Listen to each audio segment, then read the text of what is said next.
The fearful avoidant, the most complex of the three insecure attachment styles and the one that really brings the most punch and the most fight. As a former fearful avoidant, I can tell you exactly what goes on inside the mind of the fearful avoidant when they are triggered. Leslie Wells, Connection Coach here. We are doing a soccer sesh today because it's soccer season and this is where I spend a huge amount of my time per week. So today we're going to look at the fearful avoidant. I actually help individuals look at their attachment styles, heal their insecure attachment wounds, look at their attachment needs and any areas in their relationships where maybe there's been some attachment ruptures or wounds that need to be examined so that they can show up better for themselves, better for their partners, and improve the quality of their relationship. In other words, I help people work towards earning secure attachment and show up securely in their relationship so they can have a healthy, functioning, securely attached relationship. So the fearful avoidant is the insecure attachment style where there is this deep wound of betrayal. And it doesn't necessarily mean that they're worried about their partner cheating on them, but they learned very early in childhood that the people who took care of them, usually their caregivers or their parents, were unable to show up for them well. And because they couldn't show up for them well, they felt this sense of betrayal. Like, it's your job to love me well, to care for me, to provide safety, and you're not able to do that, and that's a betrayal. That's your job. You're not doing it. You're unable to do it for whatever reason. So that feels like a betrayal to me. That's their sort of inner dialogue, although this all happens subconsciously, especially as a child. They're not going to be able to process that, but that's what's happening. A lot of times they come from childhood homes where there's mental illness, substance abuse, maybe a bipolar parent or maybe an alcoholic parent, or something that really creates this sense of betrayal. And they usually come from a home of trauma, or at least little t traumas that are usually chronic. So because they carry that betrayal wound, they very, very much want closeness, intimacy. They want a good, solid relationship where they can be vulnerable and trust you, but they are also terrified of it. So there's this constant push-pull dynamic because they want to lean in, they want to be loved, they want to love you, but then they are afraid of it at the same time because they're afraid they're going to be betrayed. And like their caregivers, you're not going to be able to show up for them well, and that's going to feel like a sense of betrayal. You're not going to really show up for them and make them feel safe and secure. So their biggest needs are safety and to be seen, heard, and understood, all because that helps tie back into their feeling and their sense of safety and security. They are extremely hypervigilant because they are always looking for some way in that you may be about to let them down, disappoint them, reject them, or betray them. So the fearful avoidant can actually lean on either side of the spectrum. They can lean anxious or they can lean avoidant, and they will cover the entire spectrum and all of the different things that you would expect to see. So they can lean anxious sometimes, and they can also employ the tactics of an avoidant.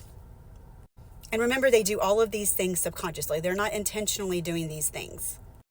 So a lot of you, unfortunately, have seen what's happening outwardly for a fearful avoidant, and that can look like really cold, distant, callous when they're pulling away, and they are avoiding in their avoidant state whenever they maybe haven't had their needs met, and maybe they have felt unheard or misunderstood. Those are things that can trigger them.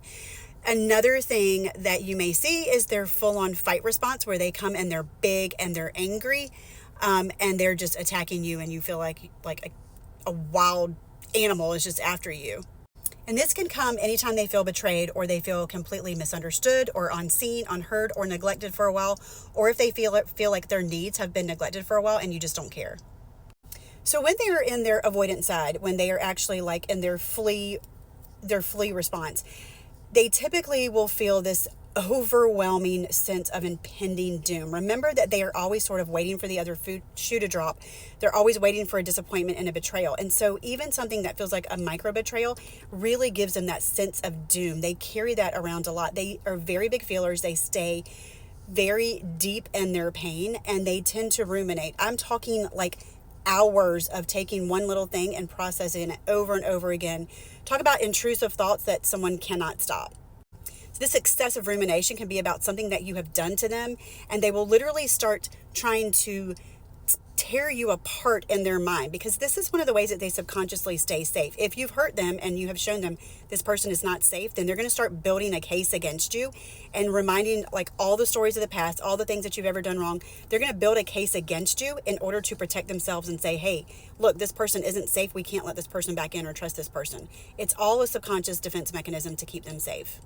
They also tend to really ruminate and obsess about their partner during this time. If they're in a flee or a freeze, they will literally spend ridiculous amounts of time sometimes thinking about their partner and the relationship, which is super unhealthy and something that you will never see with like a dismissive avoidant.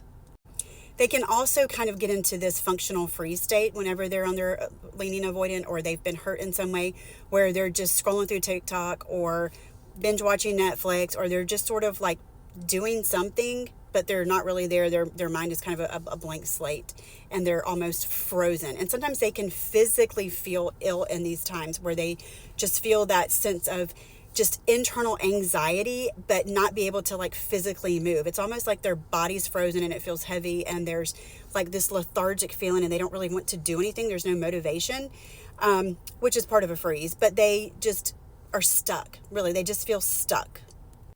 But internally, their mind is just going a million miles an hour.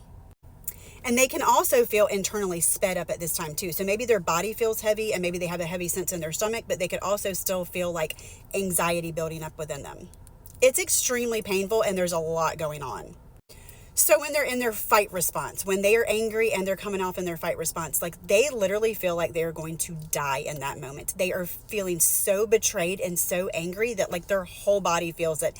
There's not a proper formal thought. The executive functioning has gone completely offline. They are just literally in attack mode. You have betrayed them and they are coming back hard to fight back, because the audacity of you to betray them and hurt them and confirm what they already know to be true about people in love, that it's not safe and people are out to get you. At this point, they are seeing you as a villain, as their enemy. They will feel like their face is hot. They cannot regulate their temperature. They have sweaty palms. There's butterflies in their stomach. Their chest is racing. They will feel like they're literally going to jump out of their skin.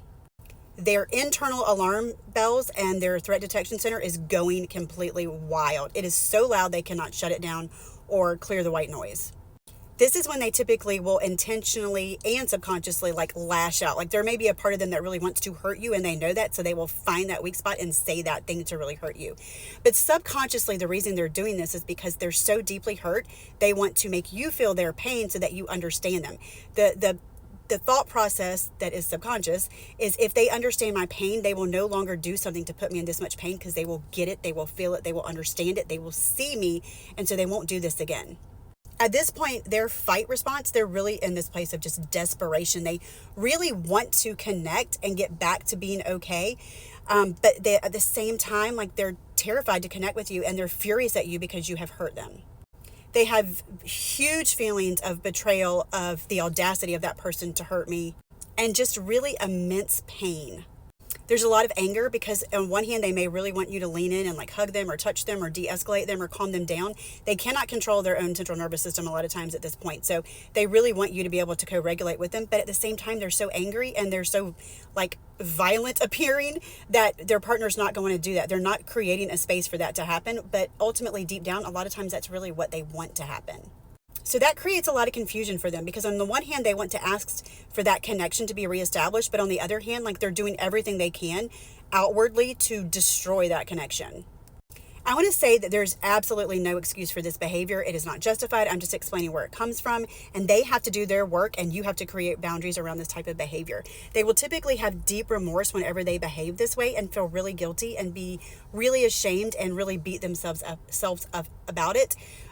They typically are mortified that they have acted that way. And a lot of times when they calm down, they'll be like, I really overreacted. I really over-responded to this. I was very highly reactive. A lot of times they will not even remember what they said or know what they're saying or doing in that moment when they're in full-on fight, because tremendous amounts of adrenaline are running through their veins. So to de-escalate them, some of the things that you can do are really try to hear them, understand them, validate their feelings. Definitely do not shut down, get defensive, pull away, and definitely set boundaries. Like they have to learn boundaries, that they can't behave like that whenever they're triggered, and you shouldn't have to sit there and take that kind of behavior. But if you can acknowledge the pain that you have caused and sit in their deep feelings with them, that will go so far with the fearful avoidant. If you can extend compassion and come with curiosity instead of defensiveness, huge for the fearful avoidant. So if you are a fearful avoidant and you can relate to this and this is how you feel inside, then raise your hand in the comments.